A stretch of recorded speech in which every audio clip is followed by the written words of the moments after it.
వేసవి లేని సంవత్సరం.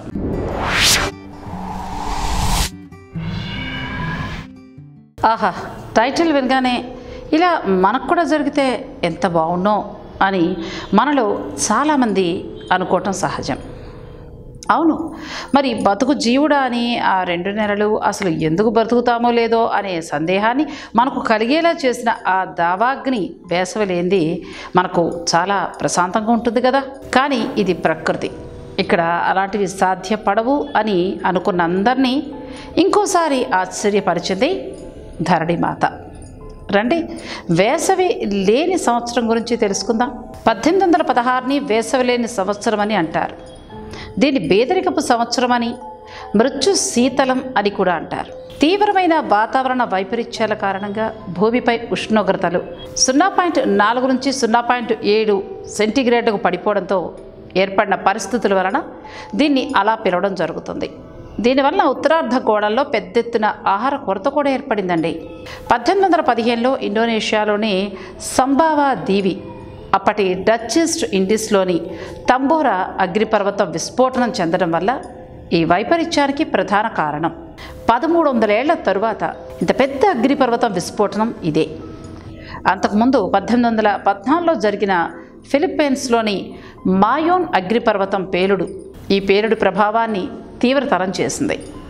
1816 వసంత ఋతువులో తూర్పు అమెరికాలోని కొన్ని ప్రాంతాలలో నిరంతరం పొడి మంచు ఆవరించుండేది. ఈ మంచు సూర్యకాంతిని మందగింపచేసింది. సూర్యుల్లోని మచ్చల్ని అద్దాలేమీ లేకుండానే కంటితో చూడగలిగారు. గాలి వర్షం కూడా ఈ మంచును చెదరగొట్టలేకపోయాయి. దీర్ఘకాలపు శీతాకాలాలకు అలవాటు పడ్డ వాళ్లకు చల్లటి వాతావరణం పెద్దగా ఇబ్బంది అయితే కలిగించలేదు. ఈ వాతావరణం పంటలపై చూపిన ప్రభావం, ఆ కారణంగా ఆహారం, వంట చెరకు కోసం ఏర్పడిన కరువు అసలైన సమస్యలు. వాతావరణం బాగున్నప్పుడే వ్యవసాయం సమస్యగా ఉండే ఎత్తైన ప్రదేశాలలో ఈ వాతావరణం మరీ సమస్యాత్మకమైంది. 1816 మేలో Massachusetts, new Hampshire, Vermont, New York రాష్ట్రాల్లోని ఎత్తైన ప్రాంతాలలో పంటల్ని చాలా వరకు మంచు నాశనం చేసేసింది. జూన్ 6న ఆల్బనీ, డెన్నిస్ విల్లలో మంచు కురిసింది. కేప్ మేలో జూన్ నెలలో వరుసగా 5 రాత్రుల పాటు కురిసిన మంచు కారణంగా పంటలు విపరీతంగా దెబ్బతిన్నాయి. 1816 మేలో న్యూయార్క్లోని న్యూ లెబనాన్ నుండి నికోలస్ బెనెట్ ఇలా రాయటం జరిగింది. అన్నీ గడ్డకట్టేశాయి. కొండలు శీతాకాలంలో లాగా పచ్చదనాన్ని కోల్పోయి ఎండిపోయాయి. మేలో ఉష్ణోగ్రతలు దాదాపు ప్రతిరోజు 0 కంటే దిగువకు పడిపోయాయి. జూన్ 9న భూమి గడ్డకట్టేసింది. మసాచుసెట్స్ చరిత్రకారుడు ఒకరు ఈ విపత్తును ఇలా వర్ణించడం జరిగింది. ప్రతి నెల తీవ్రంగా గడ్డకట్టే పరిస్థితులు ఏర్పడేవి. జూన్ 7న 8న మంచు కురిసింది. అప్పుడు ఎంత చల్లగా ఉందంటే పంటలు విరిగిపోయాయి. వేర్లు కూడా చలికి కుయ్యవారిపోయాయి. శరదృతువు తొలినాడల్లో పాలు పోసుకునే దశలో ఉన్న మొక్కజొన్న పంట గడ్డకట్టుకుపోయింది. ఈననే లేదు, రొట్టెకు దిక్కు లేదు. ధరలు మిన్నంటాయి. పేదలు తిండి కోసం అల్లాడిపోయారు. రైలు మార్గం అప్పటికింకా అందుబాటులోకి పూర్తిగా రానందువల్ల పశ్చిమాన ఉన్న ధాన్యపు కొట్టాల్లోని ధాన్యపు రాసులు కరువు ప్రాంతానికి అందలేదు. స్థానికంగా ఉన్న వనరులపైనే ఆహారం కోసం ప్రజలు ఆధారపడాల్సి వచ్చింది. జూలై, ఆగస్టులో ఎక్కడో దక్షిణానున్న వాయువ్య పెన్సిల్వేనియాలోని నదులు, సరస్సుల్లో కూడా మంచు ఏర్పడింది. ఆగస్టు 20, 21లో వర్జీనియాలో మంచు ఏర్పడింది.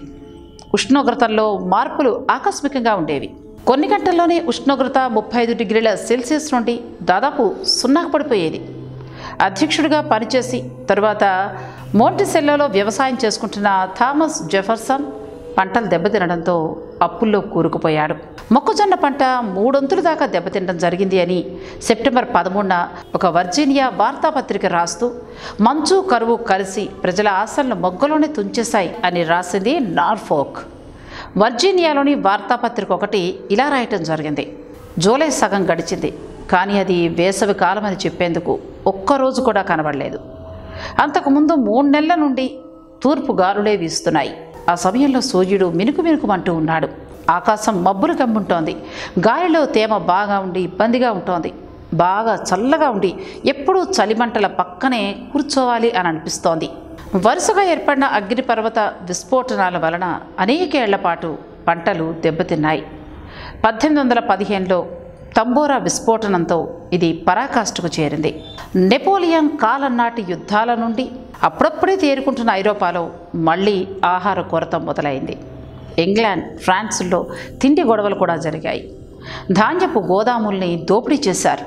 స్విట్జర్లాండ్లో హింస అత్యంత తీవ్రంగా ప్రబలింది. కరువు కారణంగా అక్కడి ప్రభుత్వం జాతీయ అత్యవసర పరిస్థితిని విధించింది. అతివృష్టి వలన ఐరోపాలోని నదులకు వచ్చిన వరదలు, ఆగస్టు మంచుకు కారణంగా ఈ ఘటనని చెప్పారు. వేసవిలేని సంవత్సరం వల్ల ఏర్పడిన కరువు కారణంగా 1816-1819 మధ్య టైఫస్ అంటూ వ్యాధి వ్యాపించింది. 1,00,000 మంది దాకా ఐరిష్ ప్రజలు ఈ కాలంలో మరణించడం జరిగింది. 1816 ఏడాది మరణాలు మామూలు పరిస్థితుల్లో ఉండే మరణాల కంటే రెట్టింపని, మొత్తం ఐరోపాలో 2,00,000 మంది దాకా మరణించారని BBC ఒక డాక్యుమెంటరీలో వివరించడం జరిగింది. 815 ఏప్రిల్ 5-15 మధ్య తంబోరా అగ్నిపర్వతం విస్ఫోటనం చెందడం వల్ల ఈ పరిస్థితికి కారణమని భావించారు. వోల్కానిక్ ఎక్స్ప్లోజివిటీ ఇండెక్స్ VEIపై ఇది 7గా నమోదైంది. 100 ఘన కిలోమీటర్ల పదార్థాన్ని ఈ విస్ఫోటనం ఎగజిమ్మడం జరిగింది. 180 సంవత్సరాల్లో జరిగిన హటాపే విస్ఫోటనం తర్వాత ఇదే అతి పెద్దది. ఇదే సమయంలో జరిగిన ఇతర విస్ఫోటనాలు VEI-4 కంటే ఎక్కువ తీవ్రత కలిగినవి. అమోఘమైన ఈ సృష్టిలో మనల్ని ఆశ్చర్యపరచాలన్న కోరిక ప్రకృతికి కలగడం ఆలస్యమేమో కానీ ఇలాంటి అద్భుతాలు జరుగుతూనే ఉంటాయి. ఒక్కోసారి ఇది నిజమా కాదా అని మనం అనుకునే లోపే ఈ విశ్లేషణలోని ఖచ్చితమైన అంశాలను చూసి అవురా అని అనకుండా ఉండలేం. మరి ఇలాంటి ఆసక్తికరమైన కథనాలు అందించడంలో మా టీం ఎప్పుడూ ముందుంటుంది. ఇలాంటి మరిన్ని విశేషాల కోసం మా ఛానల్ని సబ్స్క్రైబ్ చేయండి.